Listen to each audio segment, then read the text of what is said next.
Welcome to the newest episode of Beyond the Fame with Jason Fraley. I'm your host, Jason Fraley, picking the brains of the top filmmakers, musicians, and artists of our time. Toad the Wet Sprocket frontman Glenn Phillips rocks Union Stage in Washington, D.C. next Wednesday, January 18th. We spoke about the band's biggest hits, from Walk on the Ocean to All I Want to Good Intentions, as well as his favorite solo records. Glenn Phillips, hey, thanks for joining us on WTOP. Jason, yeah, my pleasure. Happy to be here. Now, all of us know your Toad the Wet Sprocket stuff. You've got a ton of solo stuff. I assume we'll hear a little bit of all of it at the Union Stage in DC. Thanks so much for doing this. Yeah, so let's start there. What do we expect from the show? Is it like, the old Toad greatest hit stuff? Is it swallowed by the new stuff, solo stuff? What we got? It's a little bit of everything.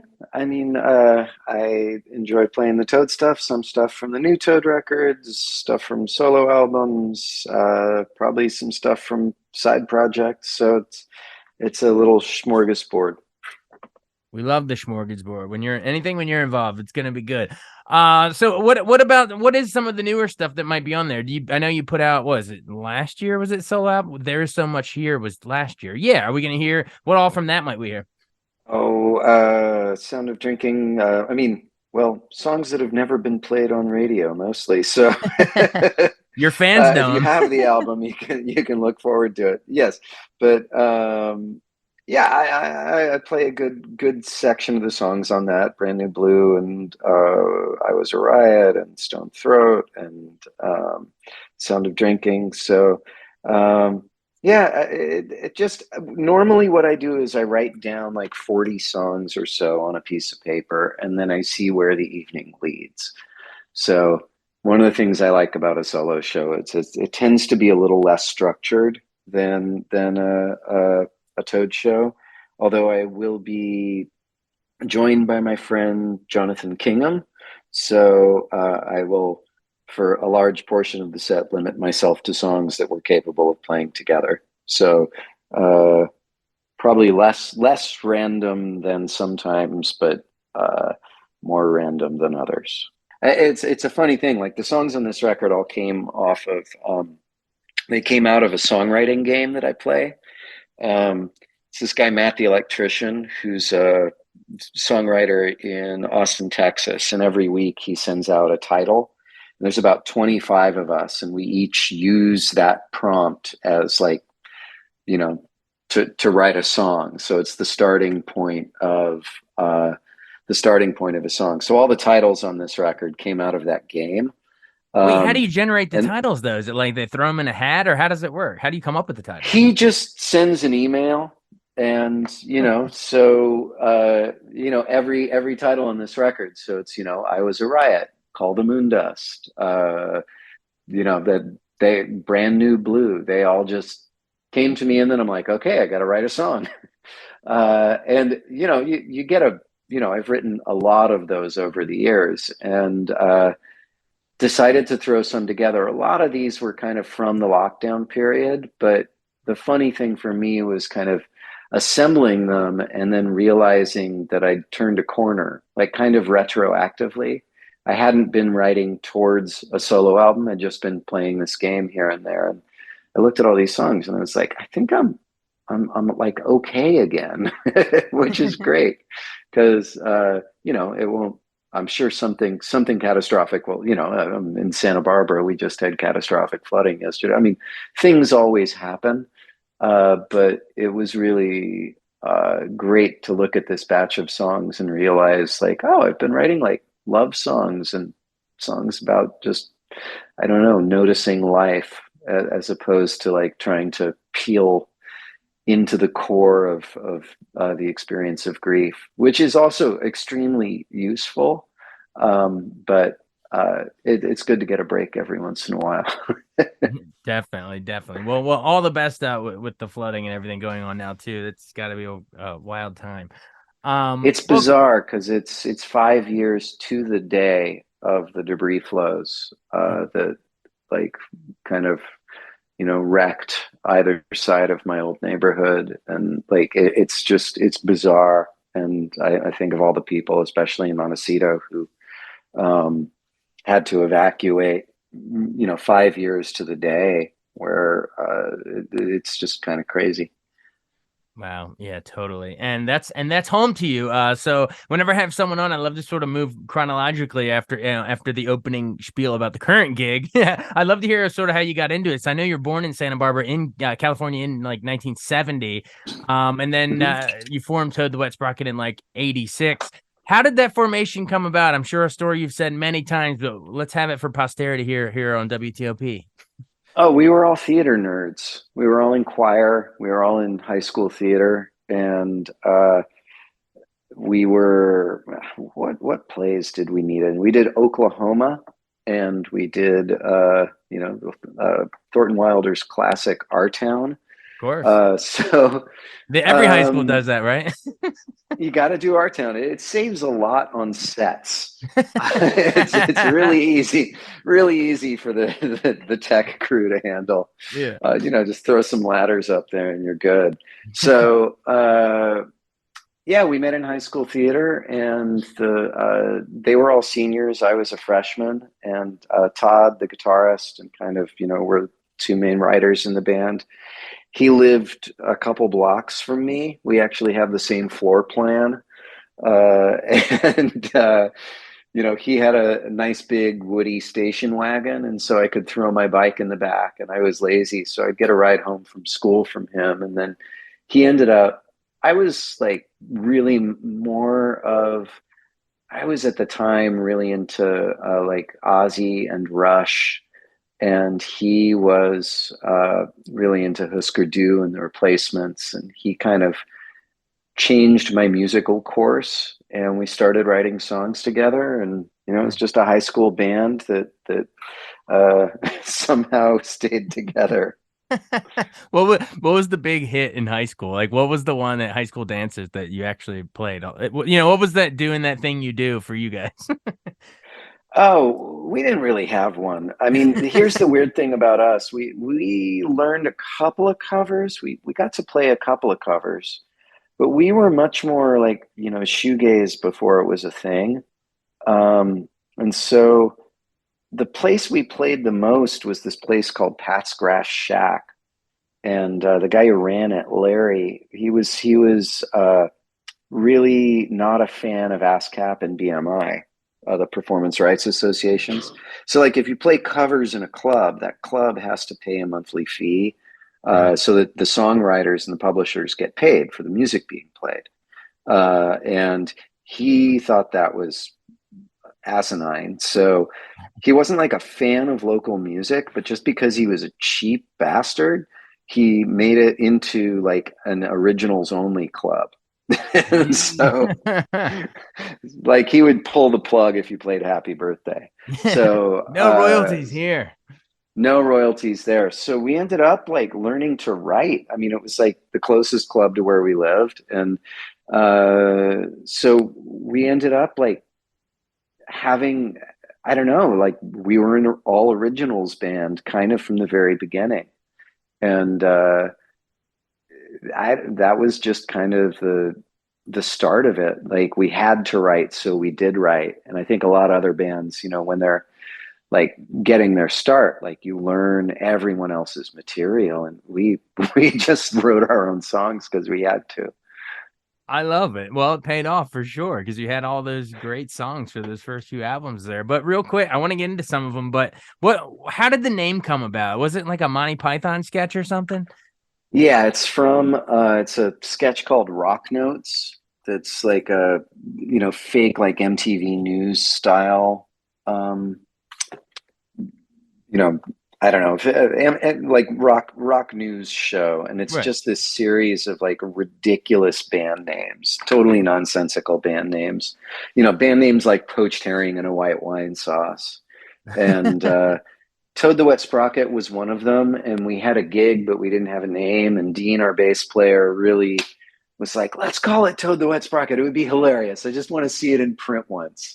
And so we did it as a joke. And then we were going to come up with something really cool. And then like weeks turned into months, turned into a year. And we realized, there were like 10 people coming to see us by that point. So like we couldn't change the name then. And so it's a good object lesson in you know, any in getting it right the first time, you know, like no filler, because your filler may actually become permanent. Hey, it's gonna stick, so it better be good from the Yes. start. Did you ever that just sparked something for me? Did you ever hear from any of those Python guys? You know, John Cleese, Eric Idle, after you guys became famous, said, "Hey, you Oh stole yeah, that from us." Eric Idle sent a notice. Basically, he said, heard you on the radio. I almost drove my car off the side of the road." Uh, he said, I promise not to sue you if you send me a gold record if you ever earn one. I And love so it. we did. Yeah. So no cease and desist from that. They were good sports and said they were happy you made it famous. That's great. No cease and desist. The strangest thing, actually, is that there is a second to the Wet Sprocket in England. There was a there's a Toad the Wet Sprocket that it was called like Masters of Metal or something. They have a song called like Blues in D. So we're not even the only Toad the Wet Sprocket. That's the strangest part. Oh, there's multiple Toads. All right, who would have known? Multiple Sprockets. Who would have known? Awesome. Well, of course, yeah, like you said, he said send it if you become a gold record. So yeah, of course you guys took off. Well, I guess there was a couple albums there first in '88, Bread and Circus, and Pale in '90. But you really broke through on, alternative radio, at least with that third one, Fear, in '91. I mean, that was sort of, the soundtrack of my life, man. We all grew up with that stuff. Take me, if you don't mind, I would love to take me a deep dive into Walk on the Ocean. That was such a great opening track, but do you know how you came up with that one? The story is, once again, anything that ever worked for us. I mean, we worked hard, but it seems like the things that kind of blew up were all bizarre little accidents. I mean, that song, Todd wrote the music for it, and we were at our practice place and we were recording a little demo of it, and didn't have any lyrics. And Todd's like, I just write something quick because, like, I don't know, like, let's get it done for the day. And so I had just gone on a trip up to the San Juan Islands in Washington State, and hung out with a bunch of hippies at this place called Doe Bay on Orcas Island, where there's these like great kind of natural hot springs. And that was probably on my mind. And so I scratched out a lyric in about like 5-10 minutes, and just have no idea what the chorus means at all. And and then recorded a quick vocal. And then when it came time to record it, I was going to do like a non-dummy lyric, and just nothing ever really happened. I like couldn't make anything else work, and everybody thought it felt good, so we just went with it. So yeah, people always want to know what it's about, and there's persistent rumors. There's a rumor that it was about like a Young Life camp, but A what camp? I went to Camp Young Life. Oh, okay. It's like a Christian summer camp, youth group thing. I went to Camp Young Judea, so it probably wasn't about that. Probably wasn't that. Probably wasn't that, but whatever people need. Right? Art is subjective. People take it and run with it in whatever direction they want. Well, cool. Which is great. And honestly, one of the things about writing songs that I love is I've had people for the same song approach me and be like, that song's about coming out of the closet, isn't it? And then another person saying like, that song's the same song. Like, you're a Christian, aren't you? And it's like, wow, like neither are my personal experience. And it like really overjoys me to have people, I don't know, have such a variety of interpretation. I think that's the beauty of music. It's so well said. So well said. Well, that same album, real quick, one more. Of course, my listeners will kill me if we don't talk about it, All I Want. I mean, that thing was huge. That was even bigger than Walk on the Ocean. But any good stories of where you were when you came up with that one, or in the studio with the guys putting that one together musically, or what are the goods on All I Want? I mean, the main thing, the recording of All I Want, considering it's one of our happier sounding songs, I think the silliness in the recording of that was like, it was the first time I ever like broke down and cried in the studio. Oh, why is that? Because I couldn't get it in tune. It's got this like kind of tight, I'd been listening to a lot of the Bulgarian women's choir. It doesn't sound anything like Bulgarian music, but Bulgarian music, they do a lot of like major and minor second harmonies, like basically two notes right next to each other, where you're just like holding tones that are a half step away. And I love the way that sounds. And so the chorus, the idea and what we'd done on the demo was this big cluster of notes together. And, we'd recorded basic tracks. We were overdubbing a 12 string and I couldn't get the 12 string. We spent hours and hours and like finally gave up on the 12 string. And then I went in and was recording vocals and was doing these harmonies and they just sounded sour. And over I would try singing it and nothing sounded good. And I like lost it because I am like, I can't sing. I suck. And then finally the producer was like, wait 1 second, let me solo the bass. And it turned out the bass was out of tune. And so everything else in the track sounded like sour and terrible. And so then we re-recorded the bass and then it was easy to record, but it was like, as happy a song as it was this like really mind-wreckingly difficult song to record just because never try to record a song over and out of tune bass. It's nothing but sadness. Man, we're all happy listening to that song. Literally, do we know that you're breaking down in tears trying to put it together for it? Yeah, it was hard. Oh wow! I mean, worse things have happened to me, but it was on that day. It felt like it was everything. And absolutely, that is a great story. Thank you. But there's nothing like being incapable of singing and making something sound good to like really drag up. Because I mean, half of being an artist is imposter syndrome. Of course. And if you're making your like debut major label record, you can't sing in tune. It's a bit of a shock to the system. Yeah, that'll really feed the imposter syndrome right there. Yes. But you weren't an imposter. It was real, man. Those songs took off. And is it true? I fooled you all. You fooled us all. Is it true that Good Intentions was originally written or recorded for that album, but you guys cut it because you didn't think it was good enough or something? Then you brought it back for that. What was that called? In like Syrup, that like rare track album thing? Yeah. We thought it was too pop. I mean, the funny thing about us is like we found our, we ended up getting played on top 40 radio and pop radio and stuff, but we were like, once again, the bands that we loved were bands like The Replacements and Husker Du. Like we felt like, or, even, REM back before REM was on the radio, right? There was this period of kind of, college music, it was called at the time, before people started calling it alternative music. Right. There's this whole period where it was post-punk, it was postmodern, it was, it was a genre in search of a name. Right. What were you going to call it? Yeah. And it was still mostly on college radio, although there was like 120 minutes right at night on MTV back when they still played music. And we felt like we were out of that world.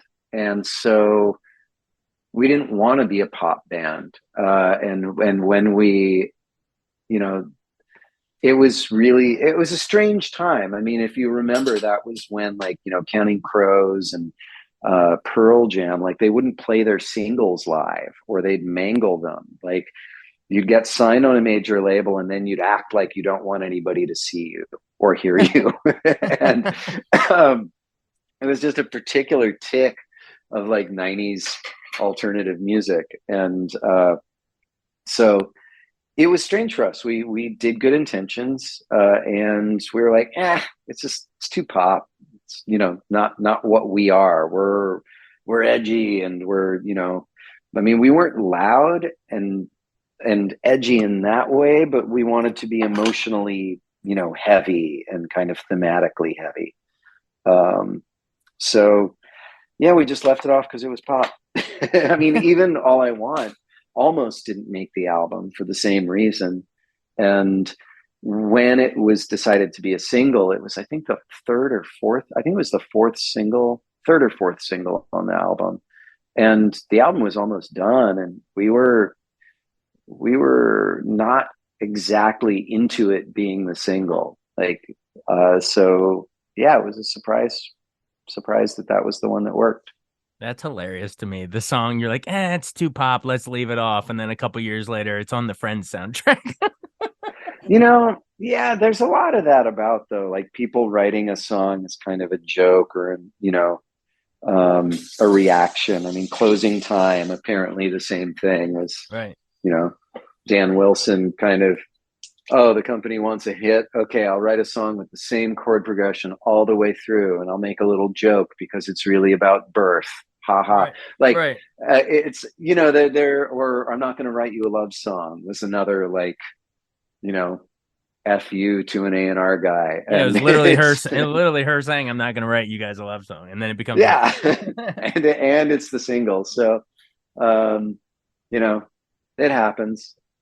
What was it's the other funny one like that? If God Was One of Us, remember that? Joan That Osborne. was, yeah, that was, I think it was, oh God, David Bazillion wrote it. And he was teaching his wife how to use a 4-track recorder. Like, and just kind of started going, see, you lay a chord, okay, we'll do this. And then you put a lyric down, total accidental song. But sometimes those work. That reminds me. We interviewed Brian McKnight, and he said he wrote that song about back at one. You're like a dream come true, and he said he was just putting together his like TV entertainment set and was going through the instructions. It said 1, repeat steps 1, 2, 3. Funny how the inspiration's everywhere, right in front of you. Exactly. But I'm sure. Did you ever hear from the Friends folks, the cast, or anyone saying, "Hey, we boosted your sales," or vice versa? No, I think I ran into Courtney Cox once at some event and said, "Oh, you were in our video," and she had no idea who I was, and she was like, "What? Who are you?" And apparently, yeah, but that's about it. Well, it was an amazing song. I love at the end when it kicks in, to clench my fist and close my eyes. You know how you always kick it up a notch in the end there. That's my favorite part of the song. All right. Well, we could literally go through all the albums, but give me at least one off. What was the next? Something's Always Wrong and Fall Down. We're off of that 4th album. How do you even say it? Dulcinea. Dulcinea. Dulcinea. Ah, damn! I almost had it. How did you come up with Fall Down? Oh, I can't even remember. Fall Down was another one that was Todd's music. Fall Down was an older song. I think we wrote that actually before the Fear album came out, but it didn't make that album. So yeah, super old one. There's so many old ones. Well, let's bring it a little more into your solo stuff because I know, Toad the Wet. I mean, you had Coil, which was the 5th album, and Come Down, and some other hits. But then you guys took like a long hiatus. I know you would eventually get back together with New Constellation and Starting Now, but for a while there, the band broke up. What caused the breakup, or what made you want to go off and do some solo stuff? I think we just reached that point. We'd started young. And I mean, looking back on it, I wish that some people in our camp had sat us down and said, get a mediator, get into counseling as a group, and go do some other stuff and come back in a couple of years. Like you only get one chance at this.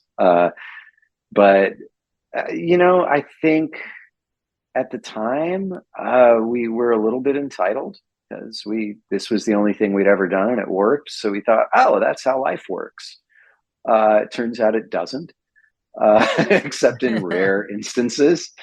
I mean, more than that, we were just highly dysfunctional and needed to get away from each other.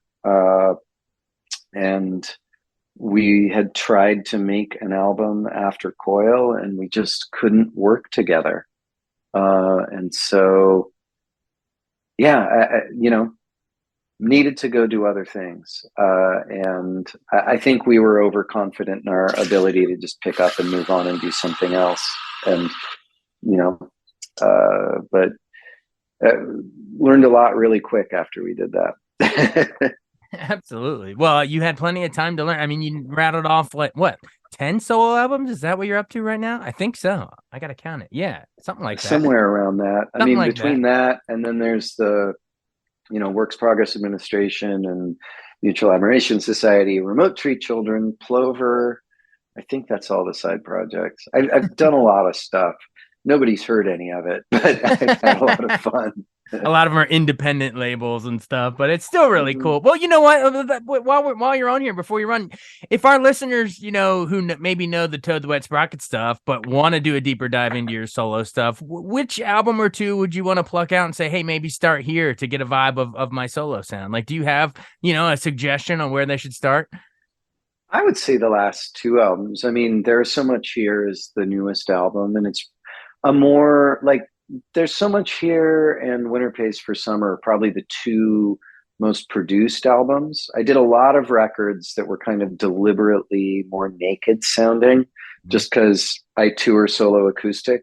And on the new album, You don't tour naked though. Under my sound clothes, naked. I am. Under my clothes, I am. It just sounds naked, but the new album, I decided to just have fun instead of making it smaller. So I really enjoy the sound and the kind of extravagance of There's So Much Here. And then I think the album before that, Swallowed by the New, is probably thematically my favorite one. I mean, it was written kind of post-divorce, and it's an album about just grief and what happens when things you love change. And I, was, I don't know, I went into, it was a time when my nest was emptying, my kids were moving out. Like, it was the biggest change I'd ever had. And instead of writing like a breakup album, because usually it's very relational, like, how could you break my heart, you're so mean, and this was much more about just what it means to love things that change or go away, and that applies to the death of a loved one, to divorce, to losing a home, to having your kids grow up, to illness. And I feel like that's the record that I've had the most like letters about, where it's just meant something to people when they're going through a big change. But the new record is a lot of fun, and it's a little more on the hopeful tip. And a lot of it was about being in lockdown, and the title track, well, it's called Sound of Drinking Water, but There Is So Much Here is what it says on the chorus. And just that, from going for a life where I've always been able to kind of leap from peak experience to peak experience, I get to go and travel places, and I've tended to want to, run off and, do things and, travel and push my edges. And during lockdown, I got my edges pushed by being in one place, and moved in with my fiance, and had to just learn how to appreciate subtle changes instead of always moving from peak experience to peak experience. And so it's about being mindful, noticing the little things. I love it. Pushing the edges. Sometimes you had to stay in one place to push the edges in this case. And well, that's a lot of us. There like is, in the last couple years. I know there's an edge in staying in one place. Who knew? I know. Great. Well, I know you joke. I know you joked that a lot of the solo stuff was quote stuff no one's heard, because you're a very humble guy. But people watch Breaking Bad. They heard the whole. Some of your stuff's out there. Oh, I know. Things are out there. Things are out there. But episode 2 of Breaking Bad was 2006, I think. Gosh, wow. Yeah, and I'm still thinking of it as like a recent show. But yeah, you're right. It did. Yeah, but that was off of Unlucky 7. So yeah, that's back then. If there's any musical supervisors listening right now, I could really use another placement. I love it. I'm sure we'll get you into many shows. All right. Well, we'll let you run. You've been so generous with your time. Thanks so much. Best of luck with the flooding. And I know your airport got flooded out. So now you're trying to get to Nashville before you come to DC. Is that right? Yeah, I was supposed to. I got up to the gate yesterday, and then the runways were flooded. So hopefully I'll be able to get out today. Yes, best of luck. Safe travels. Again, Glenn Phillips, you know him from Toad the Wet Sprocket, tons of solo stuff. Come to Union Stage in DC next Wednesday. So get your tickets now for January 18th. Hey, thanks so much, man. I appreciate it. Oh, thank you. And I should say too, I'll be there with my friend Jonathan King. He accompanies me. He's going to open as well. He's awesome. Also plays Toad in Keys, plays Keys in Toad on tour. So yeah. Awesome. Sounds good. Thanks so much. Have a good one. Thank you. All right. Take care. Bye. Thanks so much for listening to Beyond the Fame with Jason Fraley. Our theme music is Scott Buckley's Clarion. Remember to give us a 5-star rating if you like what you hear. We'll see you next time.